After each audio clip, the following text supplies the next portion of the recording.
Good evening बच्चों। बेटा, हमारा जो लास्ट चैप्टर है magnetic effect of current and magnetism का, जिसको हमने नाम दिया है क्लासिफिकेशन ऑफ मैग्नेटिक मटेरियल्स। बच्चों, इस चैप्टर में हम स्टडी करेंगे मैग्नेटिक मटेरियल्स के बारे में। आई थिंक आपने केमिस्ट्री में भी शायद स्टडी किया होगा। Diamagnetic substance, paramagnetic substance as well as ferromagnetic substance, इन्हीं को ही बेटा हमने मैग्नेटिक मटेरियल्स का नाम दिया है। हम इस चैप्टर में स्टडी करेंगे इनके बिहेवियर के बारे में, और इसके साथ साथ हम बात करेंगे इस चैप्टर में कुछ टर्म्स के बारे में। Magnetic permeability, magnetising force, intensity of magnetisation, magnetic susceptibility, इस तरह से जो कुछ टर्म्स हैं इनके बारे में डिस्कस करेंगे। और इसके साथ साथ यहाँ पर जो हमारा टॉपिक है जिसको हमने नाम दिया है बोहर मैग्नेटोन, ये क्या होता है बच्चों? तो इस चैप्टर में से हम 1 नंबर या 2 नंबर का क्वेश्चन जो है वो एग्जाम में एक्सपेक्ट कर सकते हैं। और मैंने बताया भी था कि 2 साल पहले हमारा जो बार मैग्नेट का जो न्यूमेरिकल आया था उस पर बेस्ड कि डाइपोल को हमने रोटेट किया है किस एंगल से किस एंगल के लिए, वो 3 मार्क्स में था। और 2 नंबर में इस चैप्टर से एक छोटी रिलेशन पूछी गई थी जिसके बारे में हम आगे चर्चा भी करेंगे फिलहाल। So first of all the Bohr magneton.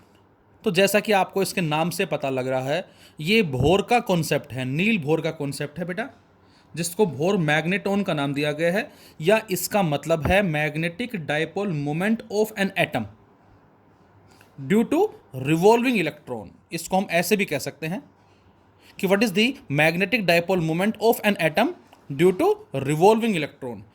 Atom में जो इलेक्ट्रॉन रिवॉल्व कर रहा है उसकी वजह से उस एटम का मैग्नेटिक डाइपोल मोमेंट जो है वो क्या होगा। तो इसको समझने से पहले आपको ये पता होना चाहिए बेटा कि मैग्नेटिक डाइपोल मोमेंट जो है वो हम किस तरह से फाइंड आउट करते हैं किसी भी लूप के लिए। तो आई थिंक आपको याद होगा कि जब भी कभी किसी लूप में करंट फ्लो कर रहा है से आई, और उसका रेडियस हमने सपोज मान लिया कितना है बेटा, आर है, और नंबर ऑफ टर्न सपोज जो भी हैं, तो इस केस में हम लिखते हैं m equal to N I A. N is the number of turns, I is the current and A is the area. इनको मल्टीप्लाई करके बच्चों हम मैग्नेटिक डाइपोल मोमेंट जो होता है उस लूप को फाइंड आउट करते हैं। अब आप कहेंगे सर m क्यों होगा? तो ये मैंने अच्छे से बता रखा है आपको कि जब भी लूप में करंट फ्लो करता है बेटा, चाहे क्लॉकवाइज फ्लो करे या एंटी क्लॉकवाइज फ्लो करे, यदि करंट फ्लो करता है क्लॉकवाइज डायरेक्शन में तो बच्चों उसको हम साउथ पोलरिटी का नाम देते हैं। और इसी लूप को जब आप टर्न करके देखेंगे, ध्यान से यहाँ पर देखेंगे इन एरो को, तो इस तरफ जो एरो हैं जो यहाँ पर क्लॉकवाइज नज़र आ रहे हैं, पीछे आपको एंटी क्लॉकवाइज नज़र आएंगे। मतलब ये साउथ तो पीछे वाला हिस्सा नॉर्थ।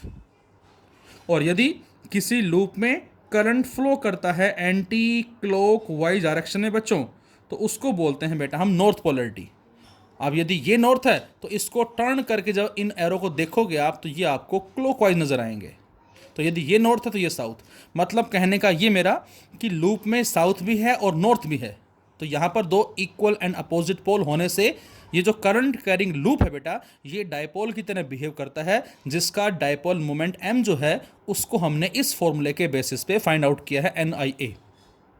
और इसीलिए नील बोहर ने क्या बताया कि नील बोहर ने बताया कि जिस एटम में इलेक्ट्रॉन रिवॉल्व कर रहा है उसके अपोजिट डायरेक्शन में उस एटम में करंट सेटअप होगा।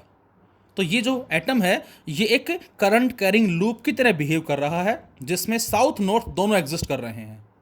और उसी की वजह से हमने कहा है क्या कि करंट कैरिंग लूप जिस तरह से बिहेव करता है डाइपोल की तरह, सिमिलर मैनर में हम कहेंगे बच्चों क्या कि जब कभी एटम के अंदर इलेक्ट्रॉन जो रिवॉल्व कर रहा है बेटा, तो उसकी वजह से वहाँ पर उसके अपोजिट डायरेक्शन में एक करंट सेटअप होगा और वो एटम भी एक डाइपोल की तरह बिहेव करेगा।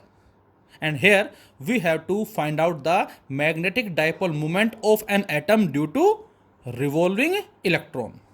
सो this is our main purpose to find out the magnetic dipole moment of an atom. तो ये हमारा मेन पर्पज है। और जो हमारा मैग्नेटिक डाइपोल मोमेंट है जिसको हमने बोहर मैग्नेटोन का नाम दिया है, ये कुछ और ना हो के बेटा ये यूनिट कहलाती है एटॉमिक मैग्नेटिक डाइपोल मोमेंट की। ये भी हमारा 1 मार्क में आता है कि बोहर मैग्नेटोन होता क्या है। तो आंसर है it serve as the unit of atomic magnetic dipole moment. तो जरा देखें, तो मैंने लिखा in every atom electron revolve around the nucleus. A revolving electron is like a loop of current which has a definite magnetic dipole moment, hence an atom behave as a magnetic dipole. तो ये हमने कोई atom treat किया बेटा, और हमने माना कि इलेक्ट्रॉन जो है सपोज करें वो यहाँ फ्लो कर रहा है, मूव कर रहा है in an anti clock wise direction में, और इस एटम का रेडियस हमने आर मान लिया। अब यदि इलेक्ट्रॉन एंटी क्लॉकवाइज में होगा तो करंट कैसे होगा बेटा, करंट होगा क्लॉकवाइज, तो उस करंट को हमने आई मान लिया, this current is I. So M equal to N I A, और टर्न 1 है तो 1 into I is the current and A is the area of the atom. कितना करंट होगा बच्चों, तो करंट होता है Q बाई टी। Q कौन है, electron, E by T, T किसका, इसके एक रिवॉल्यूशन का टाइम जो कि हमने टी ले लिया, और इसका एरिया कितना होगा बच्चों, pi are square which is a circle. अब आप खुद बताएं सर्कल में जो टाइम है वो कितना होता है, 2 पाई बाई ओमेगा। तो हमने बेटा इस टी को रिप्लेस कर दिया 2 पाई बाई ओमेगा से, और बच्चों 1 पाई से 1 पाई यहाँ पर कैंसिल आउट हो जाएगा, और पाई से पाई कैंसिल आउट होने से जो हमें वैल्यू मिलेगी एम की फिलहाल वो मिलेगी 1/2 ई ओमेगा इंटू आर का स्क्वायर, और इसको हमने नाम दे दिया इक्वेशन नंबर 1 का। इजी है, magnetic dipole moment m, current into area, current e by t, area pi are square, t 2 pi by omega, और सोल्व करेंगे तो पाई से pi cancel out, 1/2 e omega r square, ये आ गया। Now अब नील बोर का जो कॉन्सेप्ट है जो हम स्टडी भी करेंगे बेटा एटम्स एंड न्यूक्लियाई चैप्टर के अंदर, वहाँ पर नील बोर ने जो कॉन्सेप्ट बताया है वो बताया है एंगुलर मोमेंटम के रिगार्डिंग में। The angular momentum associated with the electron which is moving in stationary orbit will be equal to NH/2 लेकिन जो एंगुलर मोमेंटम जो कि हमारा L होता है mvr, जिसको उसने NH/2 बताया, इसको हम ड्रॉ करते हैं डी ब्रोगली के कॉन्सेप्ट को यूज करके। ये हमारा डी ब्रोगली का कॉन्सेप्ट है, ये भी एग्जाम में आता है, how mvr equal to NH/2। तो बच्चों लैम्डा इक्वल टू h/mv, इसको भी हम स्टडी करेंगे ड्यूल नेचर चैप्टर के अंदर, हमारा जो आएगा ऑप्टिक्स के बाद। So lambda wavelength equal to h/mv, this is the concept of de Broglie, and also de Broglie defined the stationary orbit, and according to him stationary orbit is that orbit whose circumference is integral multiple of wavelength। तो ये दोनों de Broglie concept हैं, और इस lambda को उठा के यहाँ रख दें हम, तो यहाँ से बेटा 2 पाई आर बराबर आ जाता है NH/mv, और mv को ऊपर ले जाएं 2 पाई को नीचे ले आए, सो mvr इक्वल टू NH/2। तो ये डायरेक्ट रिजल्ट हमने यहाँ पर पुट कर दिया एंगुलर मोमेंटम के लिए। So according to Bohr's theory an electron in an atom can revolve only in certain stationary orbit in which angular momentum of electron L mvr is an integral multiple of h/2 where h is the Planck's constant। और बेटा यहाँ से हमने क्या किया, mvr और v होता है बच्चों किसके, r ओमेगा के बराबर, तो m into r omega into r equal to NH/2। तो यहाँ से बेटा ओमेगा इंटू आर स्क्वायर की वैल्यू क्या आएगी, जिसको हम यहाँ पर पुट करने वाले हैं, ओमेगा आर स्क्वायर हमने यहाँ से फाइंड आउट किया NH/2m, और बच्चों इस ओमेगा आर स्क्वायर को रख दो फर्स्ट के अंदर यहाँ से।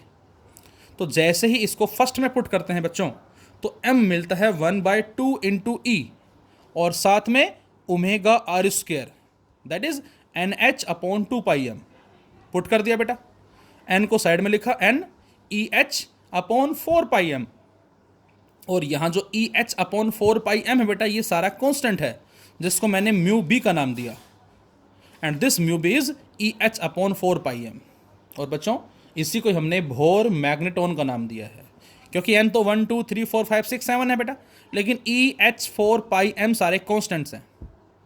तो यहाँ पर कैपिटल M की वैल्यू आ गई n into mu B, where mu B is EH/4m। और यदि हम इसकी वैल्यू पुट करें बेटा this is called Bohr magneton and it serve as the unit of atomic magnetic dipole moment. ये बात आपको याद रखनी है कि बोर मैग्नेटोन होता क्या है, तो आंसर है it serve as the unit of atomic magnetic dipole moment. ये एटॉमिक स्केल पे मैग्नेटिक डायपोल मोमेंट की यूनिट कहलाती है। और अब इसकी वैल्यू पुट कर दो, क्या ई एच अपॉन 4πm। ई की वैल्यू पता है, एच की वैल्यू पता है, 4πm मास ऑफ इलेक्ट्रॉन पता है बेटा। इन सभी को पुट करके सोल्व करते हैं बच्चों, तो हमें जो बोर मैग्नेटोन मिलता है that is 9.27 10⁻⁻24 ampere metre square. Ampere metre square क्यों कहा बेटा, क्योंकि करंट की यूनिट एम्पियर है और एरिया की यूनिट मीटर स्क्वायर है। सो ये मिलता है हमें एम्पियर मीटर स्क्वायर यहाँ से। So this is about Bohr magneton. और अब नेक्स्ट वीडियो में हम इन टर्म्स के बारे में स्टडी करेंगे। इनमें से भी एग्जाम में कई बार एक टर्म हमें मिल जाती है डिफाइन करने के लिए, और उसके बाद dia, para and ferro magnetic materials. तो एक लास्ट वीडियो में हम इस चैप्टर को कंप्लीट करेंगे। Thank you.